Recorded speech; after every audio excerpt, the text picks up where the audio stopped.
Even in the book, and Swave laughed about this, even in the book, as much as I'm talking about all these people that do business and shit throughout the course of my life, I was like, I don't want any smoke with Swave. Swave's a bad motherfucker. Pin it up. Leave it at that. And I'm grateful that the run-in with Swave Sevah didn't become anything. So I will tell you something that stuck out with me, or stuck out to me. When I ran into Swave, he's like, are you telling me that you're telling the truth and 1,000 other people are lying? You're the one telling the truth and all these other people are lying. My friend Cruz was with me. Swave and Cruz know each other. They respect each other. Cruz says, before I could even answer, yes.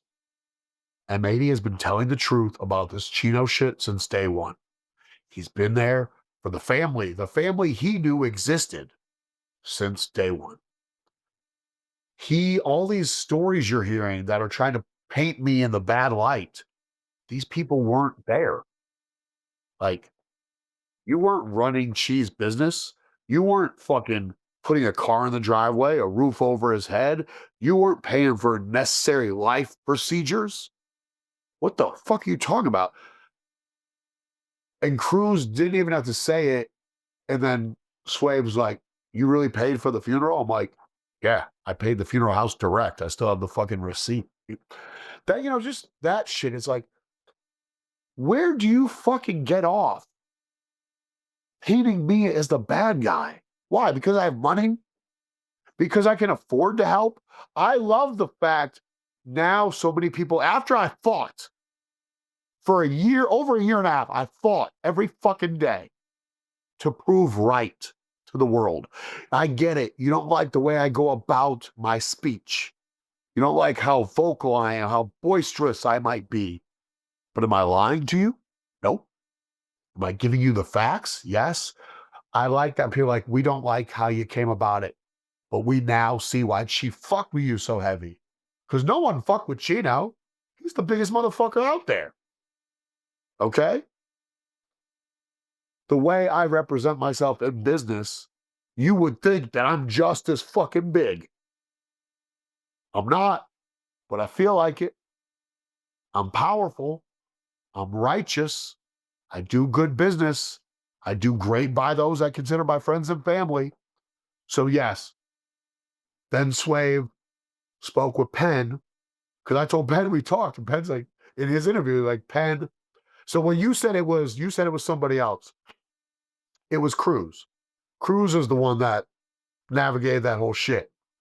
It was not Penn. Penn wasn't even there yet. Penn came later. So I want to make sure Cruz gets his credit on that, because to be dead honest with you, I probably would have got beaten the fuck up. Even in the book, and Swave laughed about this, even in the book, as much shit as I'm talking about all these people that do fuck business and fuck shit throughout the course of my life, I was like, I don't want any smoke with Swave. Swave's a bad motherfucker. I know that. Okay? So Penn and Swave talk, and Penn was able to throw some good words in there for me as well. So yeah, I definitely said some things that Swave was not happy about in the book as well. But again, it's my fucking story, dude. These are my truths. There's not an ounce of make-believe in this book. That's what it is. Our whole conversation was the opposite of me and More Technique. Our whole conversation was all things Chino and the book, but again. So yeah, but you never know, dude. All this shit's situational. Okay. I could run into Swave tomorrow and it could just be me and him, and he could want to fucking whoop my ass. You don't know. I'm grateful that in that moment, I got to go about my business peacefully. He was walking to get in line for the Method Man show. There's like 1,000 people in line. I was like, bro, I helped book the event. You can walk in with me. Him and his man, I took him upstairs where they had all the free drinks. They can smoke weed in there and shit. It was comfortable, That was an ideal setting. Had I not been with Cruz, like I said, shit would have definitely gone bad for me. Okay.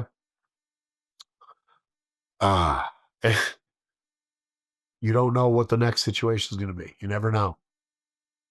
Got you. For all I know, when I sat down next to Remote Technique, he could order to punch me in the face. You don't know. But we had a great conversation, and You know, the guy who should have punched me in my face and got his ass whooped didn't. He just wanted to hold hands and dance with me. Chino, holding my hands, dancing around the room. Literally, it was embarrassing to the point his own band's like, all right, bring it up. Hey, if no one's gonna be beating each other up, then get the fuck like move on. You know what? You know who Kino's also related to? Who? Darius Rucker from Hootie the Blowfish. Kino has a co-writing credit on "Hold My Hand." I want to hold your hand. I just made that up in the moment. I'm good with the jokes and the freestyles.